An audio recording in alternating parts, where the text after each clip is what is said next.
Good evening, ladies and gentlemen, and welcome to the world-famous Friars Club. That's all we have time for. Thank you very much, and good night. My name is Bob Spiato. I'm the Director of Programs here. Always a pleasure to welcome you, and as I like to say, there's always something to celebrate here at the club.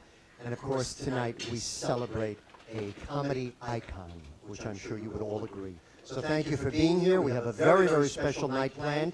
But I would like to share a couple of greetings with you from two individuals who are unable to be with us this evening. So if you would just be so kind as to indulge me. This comes from Barbara Barry, who I'm sure you are all very familiar with. Yes. Barbara was so sorry that she couldn't join us tonight.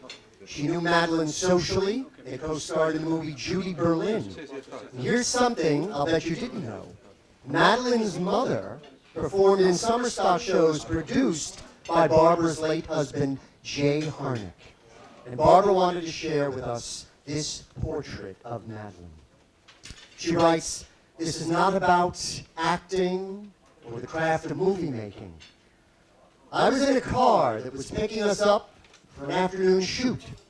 We waited for Madeline to come down. She was a little bit late, but apologized profusely when she appeared. We barely knew each other, and in hindsight, I wondered whether she might have been ill already, but she would never have known it at the time. We began talking like old chums about just ordinary things, fashion, marriage, friends, food.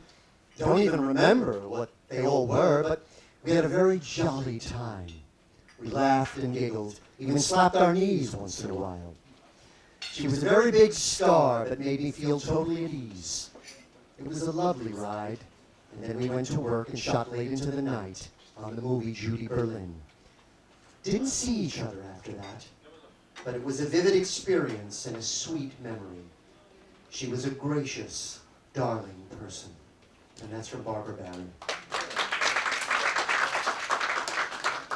Let me just read this next brief greeting, and then I'll let you know at the end who this comes from. She writes, "I wish I could have been there for Madeline's 75th. We are both in absentia, but the room will be filled with her. Madeline is responsible for the most delicious comedic moment I ever participated in on stage. In The Sisters Rosenzweig with Robert Klein, well, Robert Klein and I finally, after a contentious courtship, make it upstairs to my bedroom for a night of love. In the morning, slowly descending the stairs, I see the family gathered below looking up at me. And then Madeline, in her inimitable voice, says, 'So, how was it?' The laugh was the longest rolling laugh I had ever encountered in my career. All due, of course, to the amazing Madeline, who made it seem easy. It was my favorite moment in the play, with the exception, of course, of a really fabulous kiss from Robert Klein. Love to both of you, and with the fondest of Madeline memories, Jane Alexander."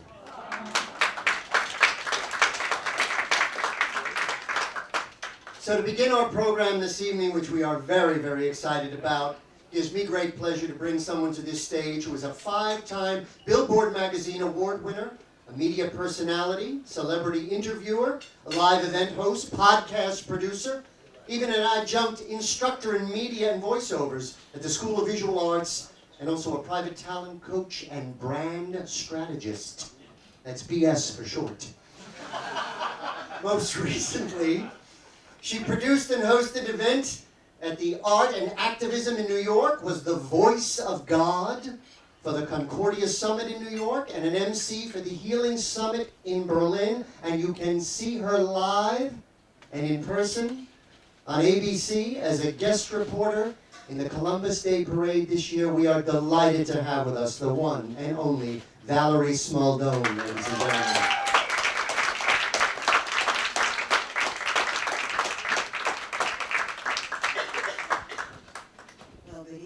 Bob, that's BS, huh?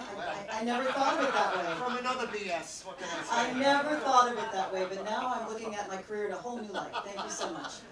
I am extremely honored to be a guest interviewer here tonight, here at the Friars Club. Bob asked me to be here to continue my relationship with William V. Madison, who I met a few years ago when I was interviewing him for my radio program, and we really hit it off. I felt that his book was so well researched and so deep and amazing. I actually took him to the 92nd Street Y, and we did one of these panels with other performers talking about Madeline. And about a year ago, we started thinking about doing it here at the Friars Club, and so it comes to fruition tonight on the anniversary this week of Madeline's, what would have been her 75th birthday. She was born September 29th, 1942, so it's just a few days away. So William V. Madison has a lot of information in his little head. He is a fascinating man in his own right, partly because, so many reasons, but one of them, he was a producer for Dan Rather at CBS News for quite a few years. He traveled the globe with Dan. And in fact, one night we were having drinks at Victor's Cuban in the Theater District. As we ordered a mojito, he casually mentioned to me that the first time he had a mojito was with Fidel Castro. And Fidel introduced him to the mojito and explained why this was the best thing he would ever drink in his life. He was quite a charming man, he said, Fidel. And find out about this and more after the event when you're signing, when he's signing books for you right outside of here. In addition, he was an editor for Opera News. And next year, breaking news we just found out this week, he has a biography of the Czech opera singer Jarmila Novotná coming out next year. My favorite. Right? Fantastic.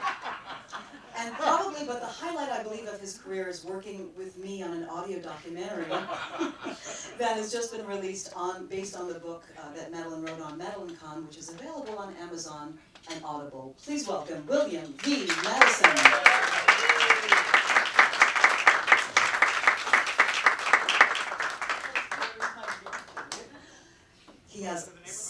He has so much information in that book, it's astounding. Our other guest panelist is someone I love simply because we were both born in the Bronx, and I love people born in the Bronx. Robert Klein has had the longest association with Madeline Kahn for over 30 years, doing so many different projects with her. He has been a member of Second City. He was the first comedian to have a program on HBO, a special on HBO, went on to do 9 comedy specials at HBO. And I mean, his list of what he's done ranges from they're playing our song. I'm moving because I got a parking meter. I have to go out in about 15 minutes. We'll take care of it. The Friars Club will help you out with that. But you were also in Sharknado, the fabulous Sharknado. That's because Donald Trump freaked out on them with 5 days to go. He was going to be the mayor, and Sharknado too. So I took it, and I got $2,500 for it, and he wanted half of it. And last but not least, his most recent project. Take my seat. Well, first let me just give you one more credit. No, stay right there, Robert. His documentary, which is still available. The documentary. Robert, something about your... Stars Network. The Stars Network. Robert, what's the name of the film? Weinstein buried it. Wait till you see it. Okay, come on up. Robert Kahn, everybody. Woo! Come on up.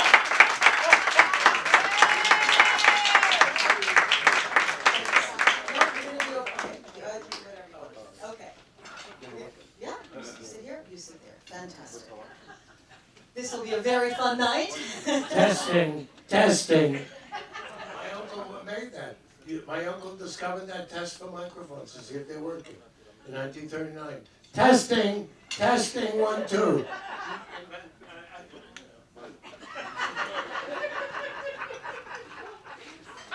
We are very honored to have you, Robert. We're very thrilled to have you, William. And I want to begin tonight with a very obvious question. This is your first biography. Why, of all the people in the world that you can choose to write about, why did you choose Madeline Kahn? I chose her because I thought she was a good fit for me. We had never actually met, but I knew that she had operatic training, and I have a background in opera. Actually, I launched my journalistic career for the high school paper, interviewing Beverly Sills. I started at the top. So that worked. I did work on a Broadway show once, so I have a little theater background. I worked at CBS actually at the same time she worked at CBS. I have not made movies, but hey, I'm willing. So I figured this gave me the background, a background I could use to understand her and to explore her story. So she was the choice, and that this was a labor of love. It took how many years to make this happen? 7 years. I knew she would be good company. I just didn't know we'd be together that long. I thought you interviewed me for 7 years, no? Did it feel that way to you? Robert, tell Yes. us the first time that you met Madeline. What was the circumstance? I'm trying to think, was she a waitress and just quitting, going into the show, at upstairs, at the downstairs, which was like Julius Monk, a review, 2 guys, 2 gals, tuxedos, gowns. She had voluptuous blonde hair. She was, what's the word? No. That's the word I use. No, not Soft-stick. Big-breasted and yet, you know, like just peaches and cream. And funny. She had a boyfriend named Jimmy Catuzzi who worked there as a waiter. And he was a cute kid, but he abused her. He was a little violent with her and all that. And her mother was named Frida Kahn. My mother was Frida Klein. She was a vocal teacher. And, you know, I guess the first time was at upstairs at the downstairs. And then, I'm not sure if it was Candide in Corpus Christi. At that point, you had already. He knows your better face. than I. I believe you met in 1966 when you came back from Chicago. In which case, the show she would have been doing at the upstairs was Below the Belt, which also starred Dixie Carter and Lily Tomlin. Have you any details? It's easy. It's called scholarship. Not like Trump. I then went to New York. She went from Below the Belt to How Now Dow Jones, which is how she introduced you No, to but wait a Brenda minute, you're on Vaccaro. ahead then, because that's when she introduced me to Brenda Vaccaro. Aye, Brenda with her furs and her, I love you, I really adore you. At first, what about New Faces in '68? That came after. Oh, you're talking about before. How Now Dow Jones was 67. Yeah, but wait a minute. What about that one-nighter, 2 performances in Corpus Christi, Texas, of Candide? That was 1969. Thank you. This guy knows my life better than I do. There was something called scholarship, which he was. You know. And that was Maurice Paris conducting, and Oh, Maurice. I interviewed You know what? Go ahead. You go. I have plenty to say about Madeline and her idiosyncrasies and her brilliance and her sweetness, you know, and everything else. I mean, I knew when she was a kid. We were both kids, you know, in show business. And we were curious. We were like brother and sister in the early days. Never mind. Go ahead. Well, I was going to say, besides her physical attributes, I mean, what kind of first impression did she just make? that Anthony Weiner was sentenced today. I mean, figure what he thought. Let's see, I could be mayor of New York. I'm a very photogenic congressman.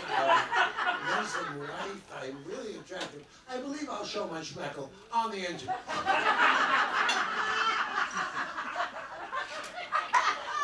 Sorry, I didn't mean to interrupt you. Madeline would have laughed, I know that. Go ahead. Okay, well, this is interesting. They're arguing between themselves about his own life, which is very interesting. You know more about that. But Bill, you have we have a video from somebody who was at upstairs at the downstairs at the same time. Indeed, speaking of. But I want to apologize. I know some of you in the back are having trouble hearing. This is as loud as it can get. I'm very sorry. We're so sorry. But yeah, we do have another greeting, and I'm going to play it now. So while you're doing that, getting it queued up, William, you were going way back in time. Say what this is again? So this is a video greeting from Lily Tomlin, who was actually there with you and with Madeline in 1968, we're talking? 66. I remember it perfectly. And here, oh look, we have it on, there we go. So let's listen, let's be quiet so we can Can't all even listen. open a soy sauce. Tribute to Madeline. She's the person who gave me my first job, got me my first job at the Upstairs in 1966, I think it was. She saw me at the Improv performing, and she called me or left me a note. I wish I had that note. She told me that Annie Flagg was leaving the show and they needed a new girl. And I auditioned and I got in the show, and Madeline was one of the best relationships I ever had. She and Dixie Carter and I were in the show together for that summer in '66, and so many things happened from that club that it's hard for me to describe, but I feel very confident that I would have either taken a lot longer to get where I got, and I wouldn't have had a friend like Madeline in the meantime. So I love Madeline so much, and she was so brilliant, so unique, and who knows what she would have done in all those years that she lost. So too early. Anyway, the very best to everyone there tonight for this tribute.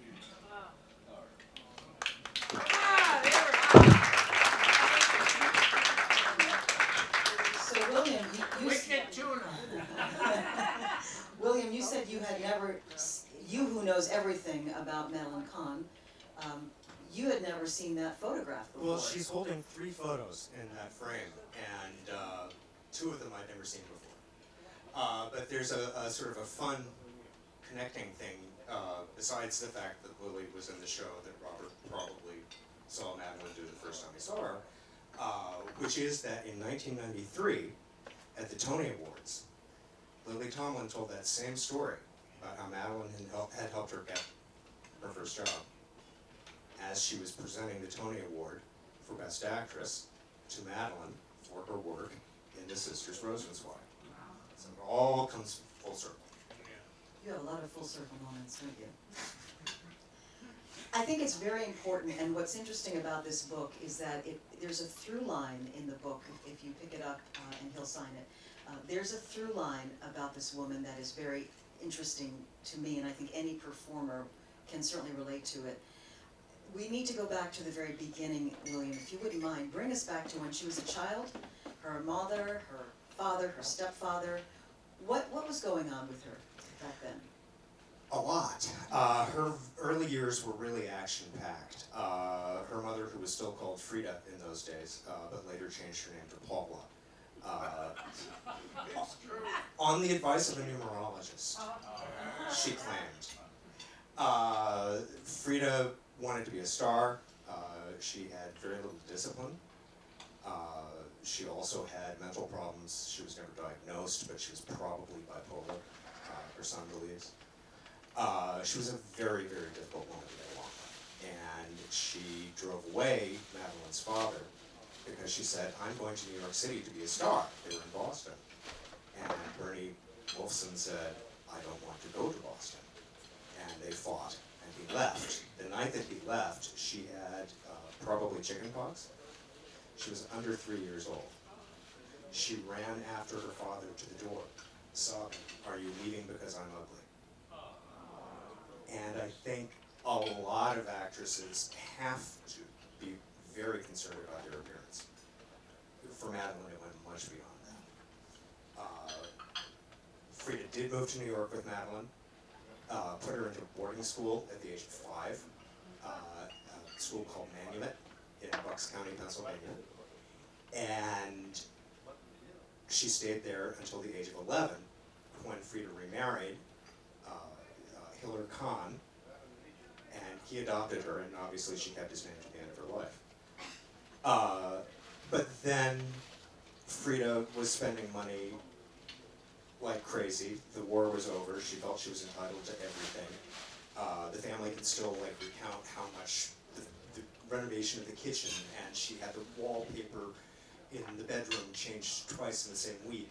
And Hiller finally said he had had enough. The one wonderful thing that came out of that marriage was her brother Jeff.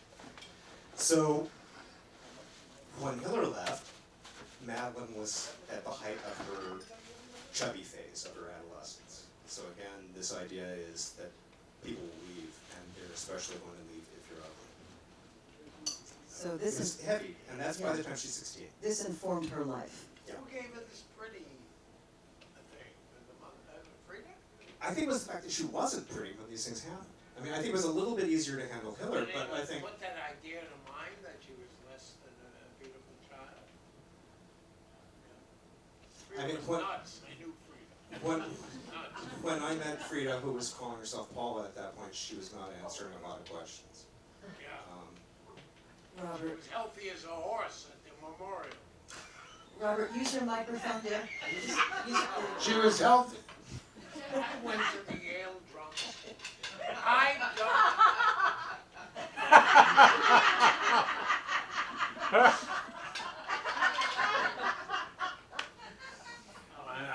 I'm sorry. And it's so cool though because Madeline was so cool. And I knew Frida. She was nuts. Go ahead. This guy knows more about her than she knew about her herself. Well, did you experience that with her, since you had such a long? Yes, Robert. When you had this long relationship over the years, did you ever experience her tremendous sense of insecurity? Yes. When I hosted the Tonight Show, I guest hosted the New York Times. I guest hosted David Frost and Cavett. I would call her. She was my friend, and she was wonderful and hilarious, smart. And she would be very wary. Who's on? Dave. I invited her to Thanksgiving dinner more than once. And she wanted to know who's there, and there's, are they, fans. She had an insecurity about it. But when we were at a party, we were at a apartment. She lived at Park Avenue with Marvin Hamlin. She was living 825. Yeah. I guess since they're both dead, we can say She'd that. be so-and-so, and then she loved that Richard Harris record of the thing. Park? MacArthur's Park. She turned me on to the idea that I'll never get that recipe again. Madeline Kahn could be formal, except at certain moments with old friend, whatever. Who would go and suddenly you talk and she'd go, "Stop the love you say may be wrong, darling, read you." And in a high register. And also, I was in a production of 2 nights, a concert production in Corpus Christi, Texas. I'd never been. And the grapefruit, like grapefruit is the best in the world. We did Candide, the Leonard Bernstein piece, which had been on Broadway. This guy is shaking his head because he knows every detail. When was the B flat? In the second act. We sang It's it during in Bon front of Voyage. and she hit every note of Glitter and Be Gay. Now, Glitter and Be Gay is a great aria in the Voltaire Candide. And Atlanta Bernstein wrote it. And Dick Cavett, you're probably more familiar with it from his theme song. Da da da da da da da da da da da da. But it's really a coloratura soprano aria, which very few sopranos could cut in the language of musicians. And it's unbelievable. She was a note.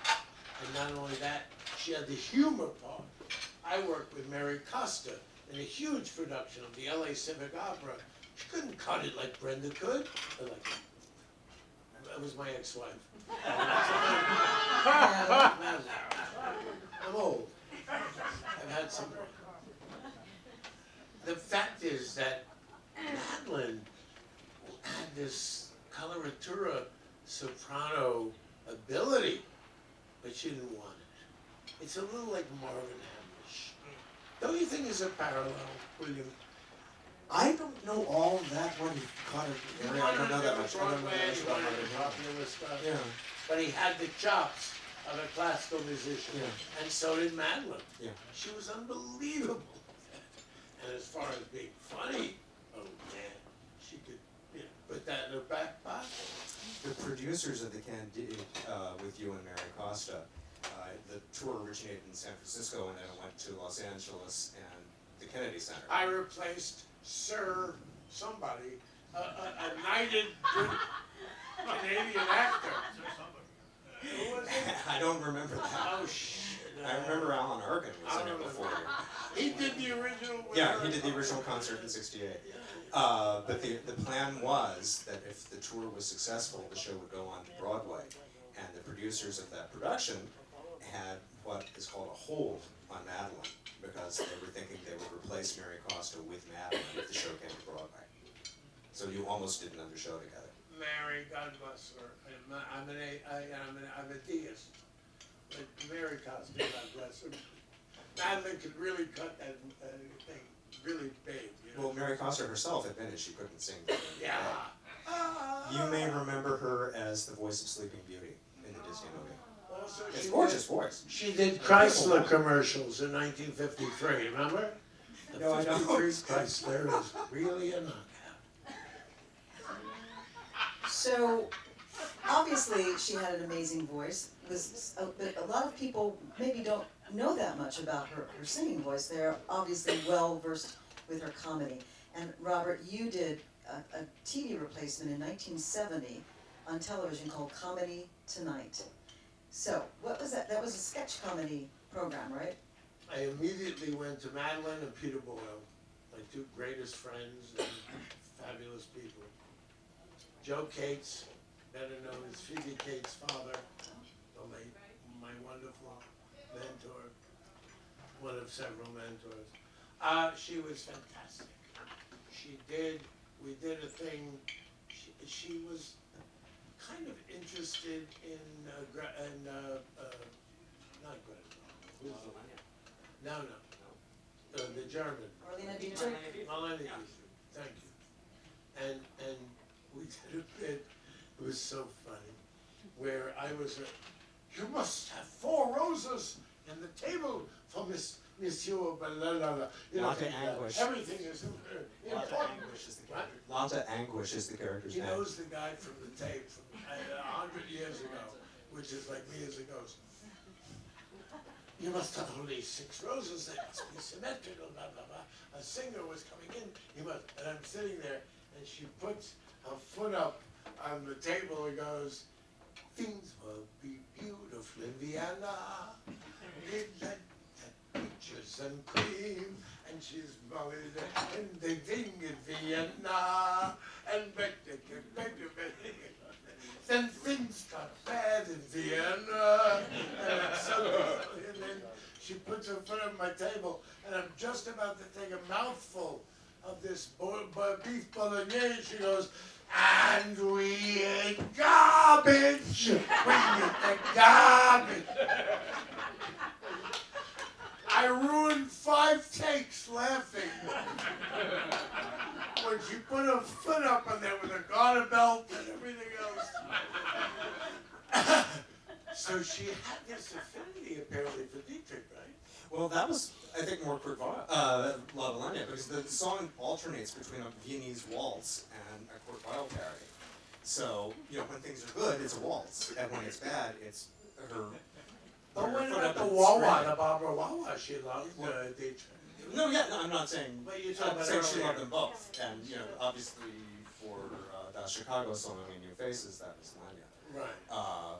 And the thing is, she does make a distinction in accents. We had a wonderful relationship. Frida, we were doing a dance number, 1970. We're rehearsing on Broadway. I'm 28 years old. I have a CBS show replacing Glenn Campbell on CBS for 8 shows. Joe Cates. I got $2,500 a week, I think, for 8 weeks. I went to England, whatever. I bought a Volvo. Anyway.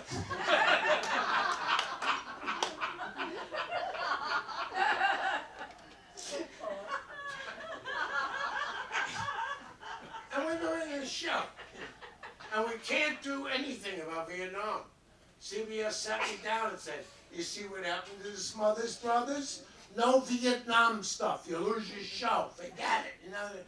And we're trying to be funny and and all the rest. And Madeline and Peter were just. They had a wonderful. You see, the thing about Madeline is, she could be spontaneous in person. I'm talking to her about something. Stop the love you said, maybe. When she appeared, she studied and worked.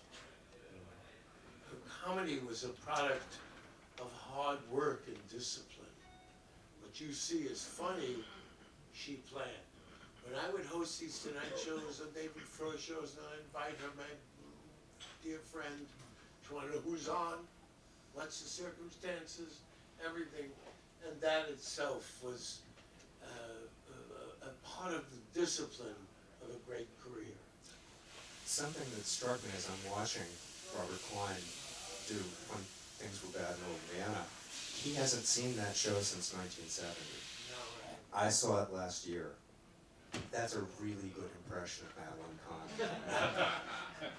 That's how much she impressed you. So, one of my favorite things in the series, and by the way, he's right about No Vietnam. There's actually several sketches about the military. They never actually mention Vietnam.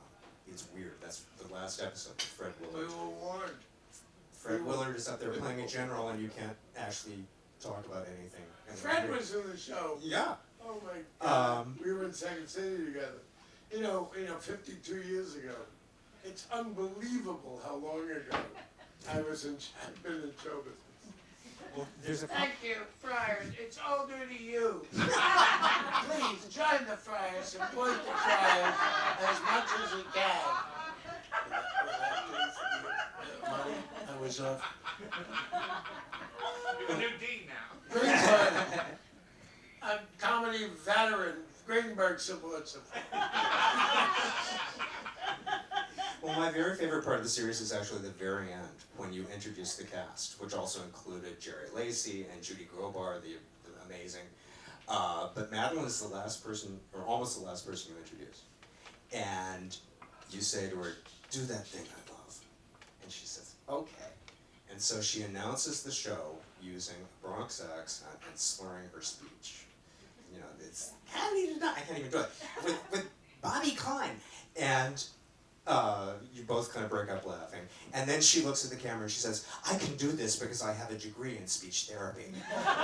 And you say, without being tasteless? And she says, well, and the loving brother-sister playfulness between the two of you is right there on the screen, and it's gorgeous. And then you say, Richard Rodgers heard her sing, and in this fall, she's going to be opening in 2 by 2 with Danny Kaye. Should I tell that story? Yes. Absolutely. Opening night. We were platonic. Now in the 60s, no one remained platonic for too long. We were like, she introduced me to Brenda Vaccaro. Her mother had me go to this chiropractor who got rid of the numbness in my thumb. What was the question? Oh, she was actually opening night. I taken a 2 by 2 opening night at Richard Rodgers' apartment, I think. And Danny Kaye is there, and he's kind of jealous of me taking her to the party. Now, I had not met him. He was a kind of god in my house. Oh, and that Danny Kaye, UNICEF, my God, what a talent. Go, Benny, go, Benny. like being kind of sharp with me and put downish, like I'm some schmuck who took Madeline, you know. Not to mention, what's his name, that jerk-off who wrote for the Time, for the New York Magazine. John Simon. Yeah. He talked about her breasts and how and Madeline had very big breasts early on. She may have. The exact wording was she has at least two 40 cups. Yeah. And that she was an outrageously vulgar caricature. Yeah. That's what he. That's the exact quote. Yeah, with an artist like her, this guy's a piece of shit, no doubt. And anyway, so she was already had suffered for this. Any performance she gives is a great performance. Leave me alone. You got Madeline Kahn. That's all you need. All right. If you don't like her, that's your fault. So anyway, I'm there, and Danny Kaye comes over, and he's kind of like, hey guys, over there, and he kind of like dismisses me, you know. And I said to Richard Rogers, I was so naive, and I said, don't you get annoyed when you're in an elevator and you hear da da da da da da da da da? Oh no. You know, whenever we go on a flight, we hear the music, we love it, you know. But Danny Kaye, who broke his leg, and Harry Goz, who was playing the lead role, and then he shows up behind them, you know, like stealing the stage. Goosing him with his He was a great crutch. performer, but let's, you know, think that. Now, is the thing true at Kennedy Airport with Sir Lawrence Olivier that he stopped him because he, you know, that's another story. Anyway. Well, Oh, this you might don't know about it? this might be a really good time Well- to change the subject. Just a minute, Puerto Rico was giving a little money, really. I'd like to bring this back. Serious. Guys, I'd like to bring it right back to Wait the... a minute, you've been pretty talkative. Gals. I'm so sorry. Damn me. That's That's okay. And William Madison. That's okay. We're gonna hold on to Bill right He's here. no relation to Madison and started the country, but he could be. Look at his Actually, I am. face. He's got a real Gentile-looking face in the museum in the city of New York. So we have some very special guests in the crowd. We're gonna get to that in a moment, but there's a little bit of content I'd really like to How talk about to the first. music? No, a little bit later, just a little bit later. First, Bill, William, can I call you Bill? I hope so. You know, we've talked about her incredible, Your laughs. Never hold in laughs. There's a woman over there going. This is what we live for. I'm not Sounds getting good, anything doesn't for it? I got a fish dinner, all right? Give me a break, I'm sorry. there's so much content in your book, William. All hell is breaking loose, but that's okay. I do wanna know, what do you think, Great. what do you think is the highlight of her career for you? It's really hard to say. That is not a good answer. No, well, I mean, it's, you know, I have two movies that I think people should go out and see because they get neglected. And one is The Adventure of Sherlock Holmes' Older Brother, which Gene Wilder wrote for her. It is a showcase for her to do everything she can do, from opera singing to pratfalls. And if you want one movie that tells you what Madeline could do, that's a great place to start. And the other is Judy Berlin, the movie she made with Barbara Barry, which is such delicate work. And it's the rare part that isn't primarily comedic, and nobody sees the movie, which is a shame. It's a gorgeous film. But okay, do I say that you should see those and not see Blazing Saddles? What is the best thing she did? I'm not sure I know the answer. You know, was it Sisters Rosenzweig? I don't know. Oh, she was wonderful in that. I was a straight man in that. All good, all great opportunities to enjoy her. So let's talk about, maybe have the lights up so we can see our treasured, honored guests, Bob and company. I think you're gonna do the Oprah minute, and you're gonna take the roving microphone, I am. and you're going to carefully I go have to down the get it out of my stairs. pocket. Put that microphone down. The right man is carrying the smoked salmon. Carefully walk down the stairs. Be careful. On the budget. Yeah, just be careful.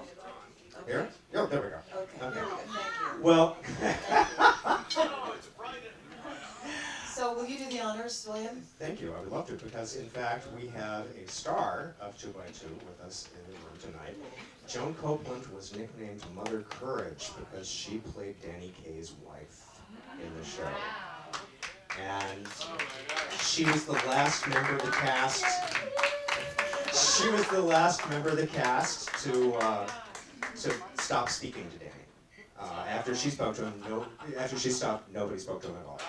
So I just want to give you a chance to say hi, Joan. Hi. Now what? What would you say to Madeline if she was here? Maddie. Maddie. You know, it was very, very strange. I was, oh yes, of course. I was working with my dear friend. What the hell was his name? No, that other one. No, better than that. In the show? Huh? In the show? No. Guess again. No, not Johnny. I forgot who it was, but it was somebody that was working in the show that I was working in. And, huh? No, it wasn't Walter. I couldn't blame Walter for everything. It was very strange, you know. It was wonderful. It's the stories about family that finally finds itself where they belong.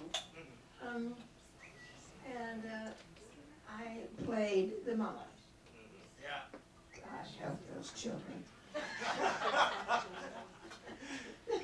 You know, it's a lovely play, and a very friendly play. You know, people got to like it, and kind of could get into the home of the people watching it.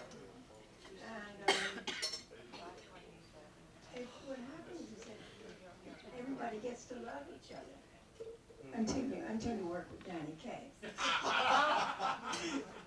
Well, we're so glad you could be here.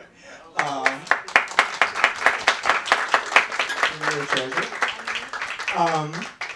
Sitting right next to Joan is the great Leroy Greens.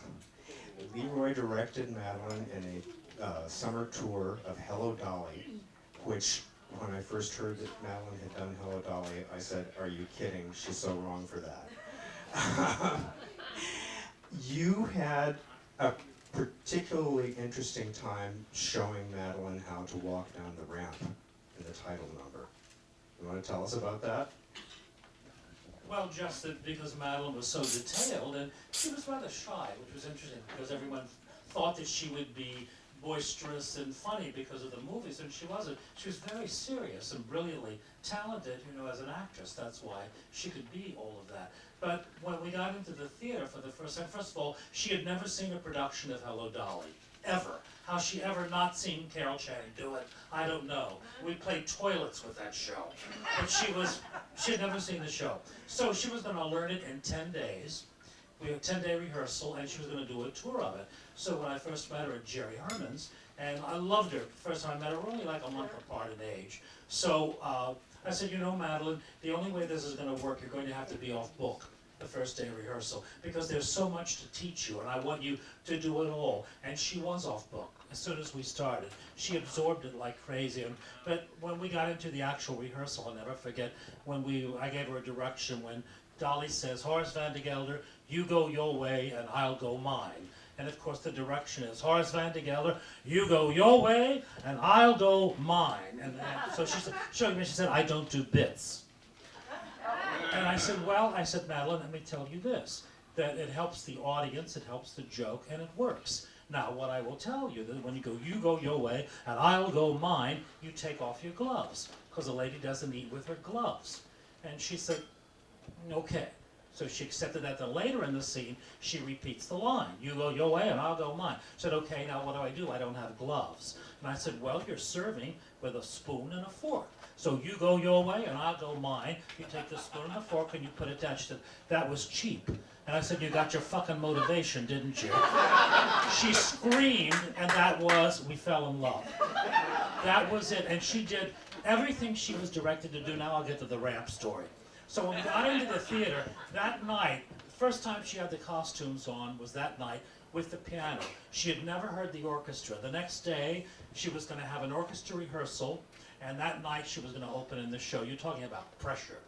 But when I took her on stage and she saw the passerelle, which was the stage that goes out over the orchestra pit, she was afraid to go out on it. I said, well, Madeline, that's Dolly's entrance into life. That represents her road, where she's going. She said, I'm afraid. And so I held her hand, and I walked her out on the ramp to show her. She said, I feel like there she is, Miss America.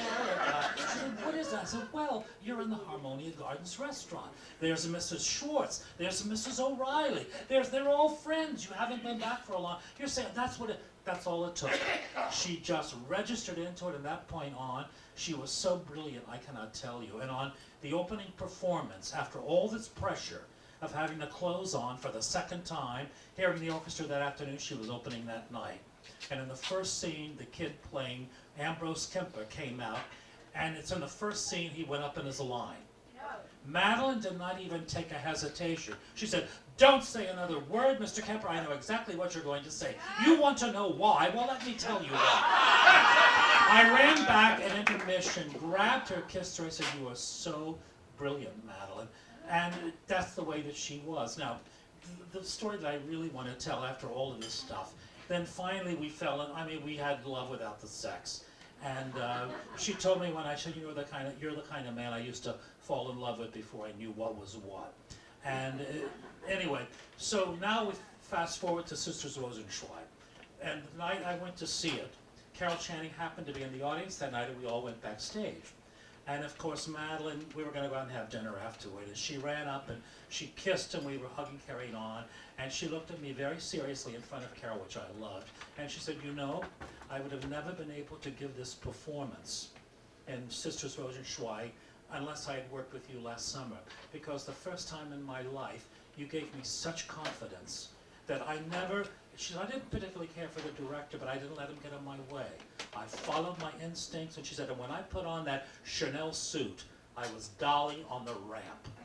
And she said, and my performance in this show is because I worked with you last summer. And I said, and I'll tell you what, you're going to win the Tony Award, and don't let Jane Alexander put you in the featured category.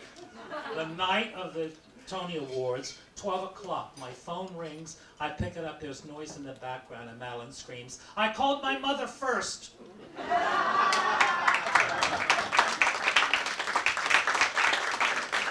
Well, one of the things I find really admirable about Madeline, she turned 50 right as Sisters Rosenzweig was starting, and she was an icon already. Everybody knew who she was. She could have coasted, she could have rested on her laurels.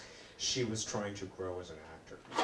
Before she did Dolly, she worked with Julie Bavasso because she wanted to know how to act big the way Julie Bavasso worked. And then she did Dolly, and then she did Sisters Rosenzweig, and it's a process. And she didn't have to do that. I just have to tell you one funny thing. When they opened in St. Louis with the tour, they would not pay to have me go down. But there's the first entrance where the actors pull the cart on, dressed as horses.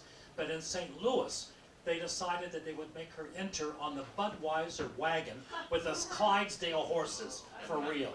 So she called me the next day screaming. She said, you'll never believe this. But I did it. She said, and we came out, and before I could say a word, all the horses started peeing on stage. So we laughed about it. She said, and then I threw something in last night. And this was not like her to improvise. She was very particular about what she did. But she said, and I hope you don't get mad. I said, what was it, Madeline? She said, well, you know in the number when they sing, I feel the ice, dun, dun, dun, twinkle. She said, I put in, "Oh, sweet mystery of life, at last I found you." I said, "Jerry Herman will never mind." I said, "He will love it, leave it in." But I also know, this is a good story of Madeline's that she told me one night about "Oh, sweet mystery of life." She said that Mel said, "You know, now Madeline, when Frankenstein is stooping you, I want you to sing." And she said, "Well, sing like what?" He said, "I don't care what you sing. Just sing something, it'll be funny." And so she said, so I went home and I was trying to think of a song. She said, I got into bed and I was thinking, what would it be like to have sex with Frankenstein? So I was going, oh, and she said, that's when it came to her. So anyway, that's the story. One of the things I think is really amazing, I mean, Dolly was a 30-day adventure. There were no days off. And obviously, that 1 month had a huge impact on Madeline and the work she did. We have another friend of Madeline's here, George Bettinger, stalwart of the Joe Franklin Show. He actually interviewed Madeline, and I quoted that interview in the book, and he has a terrific story about the day they met. I do. Thank you very much. The day that I met, I don't think I realized that it was Madeline when I met her. I was at the Three of Us studio, and I was doing some voiceovers for cartoons. Oh, there was a Jessel and the Cantor and the, you know, all the things that Groucho said so I could write in the deck, you know. And I was leaving, and the elevators were quite slow, and I came to the door, and there was this lady who was pulling and pulling and pulling on the door, and I opened it, and I said, read what that says, and push! I knew what that said. And I helped her in, and she took a paper out of her pocket, and I said, and then I started to realize, you know, I think this is Madeline Kahn. And I said, are you here for an audition? She says, yeah, it's some kind of a commercial thing on the 4th floor. And I said, you know, these elevators are really slow. So I'm going to go up with you and take you to, are you familiar with the building? And she said, no. So I said, look, I finished my thing. So we went up in the elevator. And we opened, the door opens, and I look at the board where all the different interviews are, and hers is in room B. And I said, Madeline, you're in room B, let me walk you over. And we walk over to room B, and she takes her sides, and then somebody said to me, you have another one over there with another casting. So I left her, and I said, it was so nice to meet you. And she said, oh, well, it was nice to meet you too. And I'm going to look at my sides now, and maybe we'll talk again soon. And I said, fine. So I go to this other thing, and I'm in there doing a Jackie Mason thing. Oh, it's an amazing thing, a person like me in a place like this. I never heard of a person like this. You're standing over here, I'm looking over there. I don't know if I'm nothing. I do my part. I do the whole thing. And I leave, and she's still sitting because it was a long wait. So she's sitting there, and I said, it's Madeline Kahn, you know. So I sit down, and I know everybody is always, no matter who you are, you're always a little bit nervous when you're going to do an audition. I sit down, I said, the nicest thing I could do, she's brought me so many laughs. Talk to her a little. So I said, so, you know, how are things? And I said, you know, you did that Eddie Cantor song, you'd be surprised. Oh, you saw that? You know, they always give me the silly songs to sing. And I said, I thought you did a great job. She says, where could you find that? I said, you know, I have that 78. She said, really? Would you send it to me? I said, yeah. She said, send it to the studio, Kaufman Astoria Studios. And I said, would you do something for me? And I said, and she says, tell me. And I said, well, you know, I'm the field reporter on WOR for Joe Franklin. Would you do an interview with me? Now, the thing with Madeline is that I learned at that moment that she was very sincere. And she had a slight bit of a vulnerability. But if she trusted you, and I felt that connection, if she trusted you, yeah, she didn't do a lot of interviews. But I got the interview. And she was amazing. And I sent it to Lily Tomlin, and she called me and she said, you just brought back a flood of memories. So this is how we met. She was trying to get in the building. It was a push, not a pull. And it became a funny thing, but it was one of the sweetest moments, and I think she's an angel. I'll never forget that. Thanks so much. Ian, I mean, seriously, is that can not... I make a comment? Oh, please. There's a Buick parked illegally That's mine. in front of them. I want to talk for a second about something very old. New Faces of 1968 on Broadway, which I was a part of. It was the last New Faces. The famous New Faces of 52 had Eartha Kitt and Smith. Graham and all of that. Love is a simple thing. This guy will never be in the CIA. Very, very upset. But here tonight is one of my fellow cast members of New Faces of 1968. Besides Madeline, who's not here, and I don't believe she is here. I'm not that kind of guy. Oh, she's hovering in the wings. She's a genius, and she should be honored, and we're honoring her tonight beautifully. And that is one of the great kids in New Face of '68, a great dancer, and a wonderful talent, Trudy Carson, who's sitting right over there. Hold your hand up. Put your hand up. I don't know if we can get the lights back up, but let's talk to you for a second, Trudy. Hi, we've never met. My editor actually told me to stop getting interviews because I had too many. So nice to meet you. What do you remember about Madeline? As a fellow cast member, I just remember her being so sweet and so nice. So Talk about her sincere. mother, mother practicing with her. I would arrive at the theater early at the booth to get ready for the show. And she would be on the stage with her mother, warming up with her mother at the grand piano and her mother yelling at her. And it was a regular ritual. What's really interesting, Dottie Frank, who was in the show, I saw Dottie Danner, Dottie Danner. she remembers Madeline going into the payphone in the hallway backstage to call her mother for a voice lesson over the phone. So a lot of voice lessons in that show. Well, it's lovely to meet you, Trudy. Thank you so much. May I say something? Trudy's husband was the great Soupy Sales. The great Friar stuff is ridiculous, not important. He was a great American comedian. His legend still lives. And she was a wonderful, wonderful caretaker of Soupy when he was ill at the end of his life. And Trudy was the most beautiful, she was the best dancer in the company, and she was the most devoted and wonderful wife to Soupy in his really terrible demise. No fault of his own, really bad illness. What happens next? We can have some music, You know right? what, I tell you, Wait a Robert, minute, your parking chits will remain valid, and I know you all have sitters. We'll get you there soon. Robert, thank you for introducing Trudy. That was wonderful to meet you. And there's somebody else that I would like to introduce in the crowd. In just a few moments, we're going to hear from Hannah Burke and some wonderful music to honor Madeline.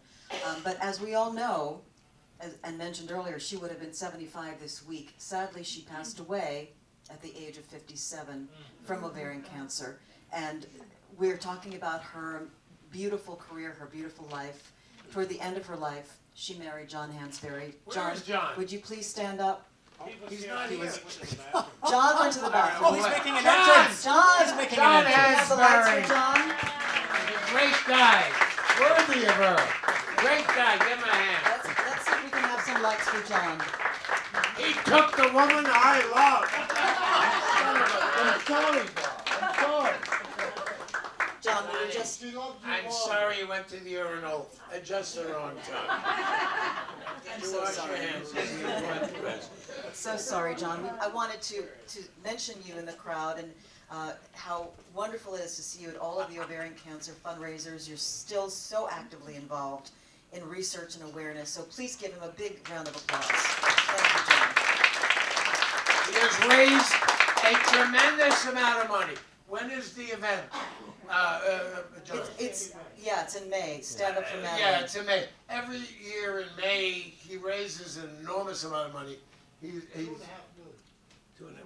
And you can't, let's get a cure for this thing. Tuberculosis, was it? Somehow cervical cancer, they go, no problem.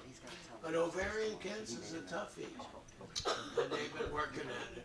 And legitimately, the money goes to the proper sources. And I do it every year, and Johnny is active in it, and he's so cool, you know, that I love Madeline, but he was worthy of her. You know what I mean? There is a You bench. beat her. I'll be. There is a bench in Central Park dedicated to Madeline that you and Jeffrey were responsible for. So please visit the bench and please commune with Madeline. I want to thank you all for coming this evening and stick around because in just a minute we have Hannah Burke. But Please, first, let's get her on. but first, What? we have one last video and one last greeting from somebody who is such a huge fan of Madeline. She would be probably the next generation of this woman. She, if you would proceed, William, to the video. She performed in a role a couple of seasons ago that Madeline originated on Broadway and has just a quick greeting for us in the crowd. After the event tonight, William is going to be signing books right outside, and I hope you'll join William and purchase a book, and he will sign it for you. And here we go to take a look at this video. Connect it, and we're just about ready. He's an author, not a Yeah, the TV. He's not You're a one tech hand. designer. No, he's not a The guy techie. is a It's writer. true. It's true. We have. We're almost there.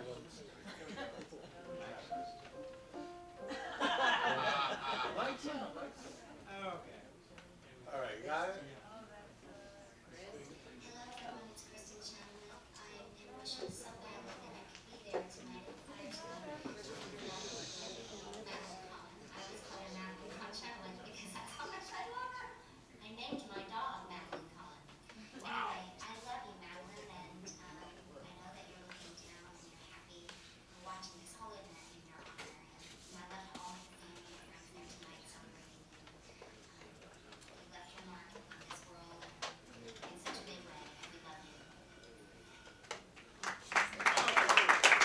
Thank you so much.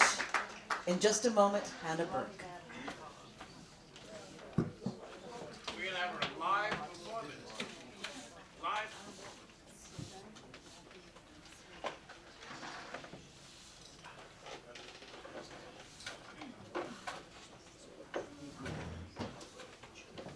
But first, have you ever considered land in Belize?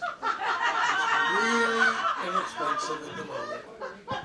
You can get 500 acres. Ready yet?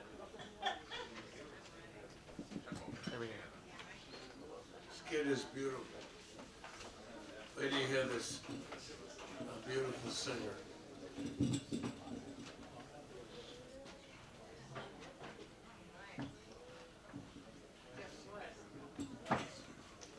Three guesses what I'm about to do.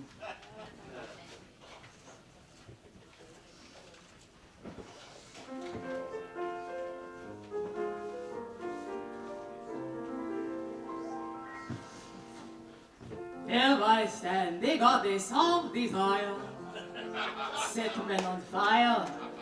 I have this power.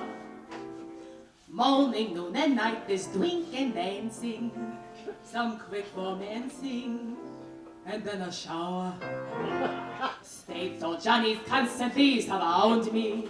They always hound me with one regret. Who can satisfy their lustful habits? I'm not a whippet. I need somewhere rest. I'm tired, sick and tired of love. I've had my fill of love from below and above.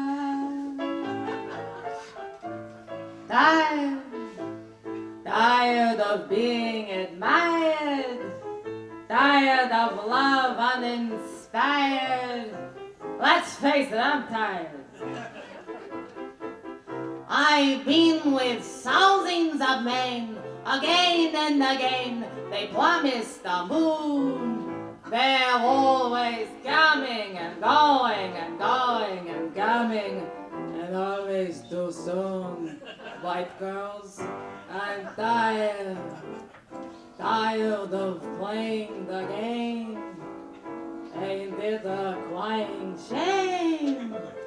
I'm so tired, god damn it, I'm exhausted. Hello, cowboy. What's your name? Tex Mame. Well, tell me, Tex Mame, are you in show business? Well, why don't you get your friggin' feet off this stage?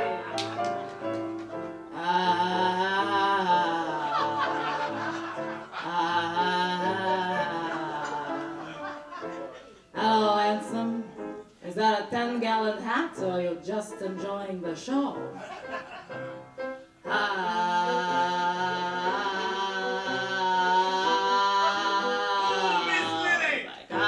Oh, my lovely baby. You can call me a pussycat. Put it there. Put it there. Oh!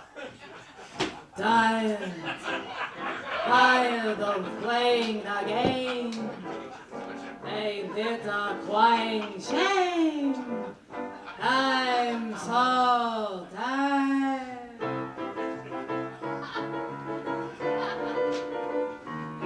She's tired. She's tired. Sick and tired of love. Give her a break. She's had her fill of love. She's not a snake. From below and above. Can't you see she's thick? Tired. She's bushed. Tired of being admired. Let her alone. Tired of love uninspired. Get off your phone. She's tired. Don't you know she's pooped? I've been with thousands of men, again and again.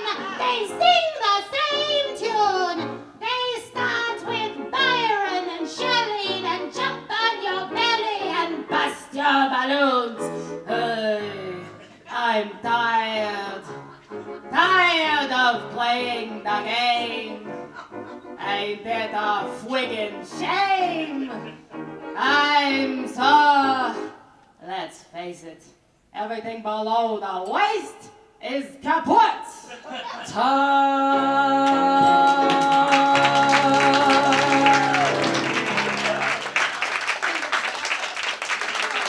Thank you so much. Now I want to give a little intro to this next song because it is possibly the most important song of Madeline's career, as well as possibly the least known. The song was written for Madeline by a man she met right after college, Michael Cohen, whom she worked with at upstairs at Downstairs. And this song was Madeline's audition song for Mel Brooks and her ticket to Broadway to 2x2 with Robert Kahn and Dedicated.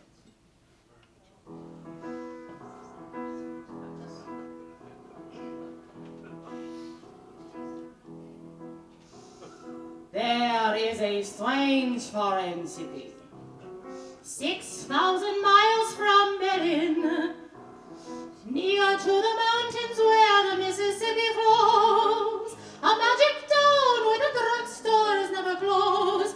I know too well its mystic spell. I met my love in that city. God, how I took it on the chin.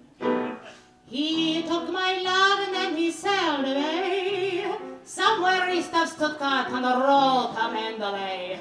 Now in a third-rate cafe in Welschmidtstrasse 93, there's a Berlin girl waiting for her lover from that city across the sea.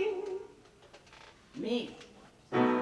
I can't forget, I remember it yet, that faraway city where we met.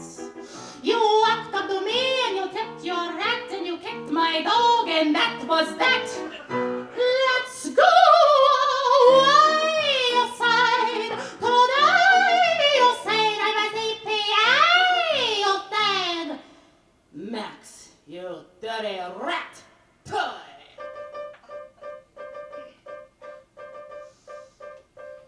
In old Chicago by the sea, we tangled the night away in a whiskey bar. Don't ask why. Gangsters crooned on the Spanish guitar, and the moan of the saxophone, and the wail of the castanet and that's in old Chicago. Remember, it makes.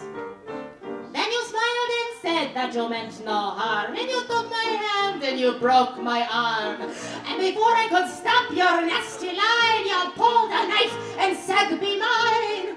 You were the wine mix.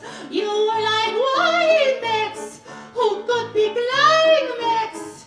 You filthy swine mix. Puh.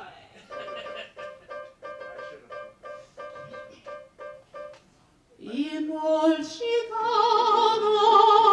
by the sea, we samba the night away in the jungle rain. Don't ask, darky say, the cotton and cane, and the thump of the traffic, and the roar of the woodman's axe in old Chicago. Remember, it makes. And you broke my jaw with a single punch, and you took my seat and you ate my lunch. And you sailed away where the trade winds blow, without a goodbye, without a hello. Where did you go, Mix? With all that dough, Mix? I love you so, Mix. You fat bum, Mix. Puh. In old Chicago by the sea, under the palms we hula the night away. We watch the dawn. Don't alone, Max. You left me alone to the cry of the gull. With a handful of dreams and a fractured skull. Max, come back. You forgot your whip. Pie!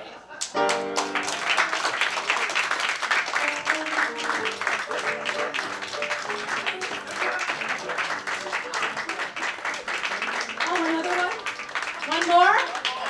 All right. We spoke about this song a little earlier. I love this song.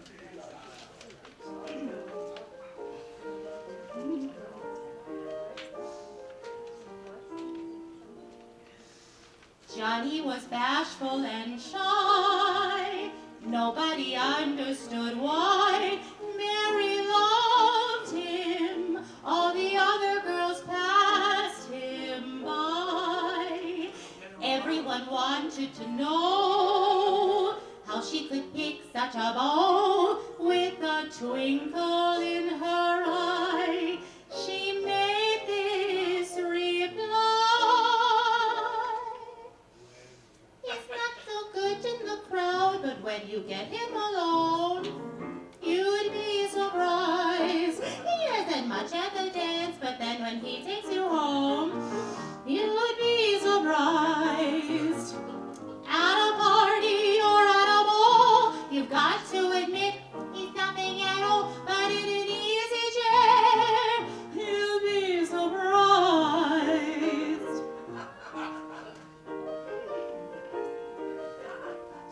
Mary continued to praise Johnny's remarkable ways to the ladies, and you know advertising pays. Now Johnny's never alone. He has the busiest phone almost every other day. A new girl will say, he's not so good in the house, but on a bench in the park, you'd be surprised. He isn't much in the light, but when he gets in the dark, you'd be surprised. I know he looks so slow and so eerie, but you don't know the half of it, dearie. He looks as good as an Eskimo, but there's fire in his eyes. He doesn't say very much, but when he starts to speak, you'd be surprised. He's not so much at the start, but at the end of the week, you'd be surprised. On a streetcar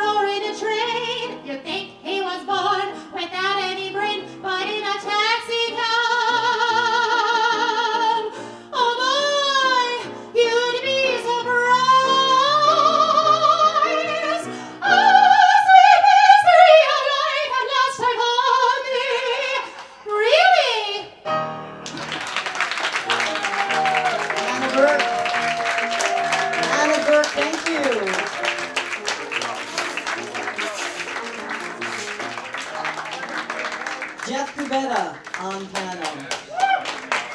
Thank you, Bob. Thank you, everybody. Robert, Trudy, George, Leroy, Joan, and William V. Madison. He'll be outside signing books. Good night, everybody.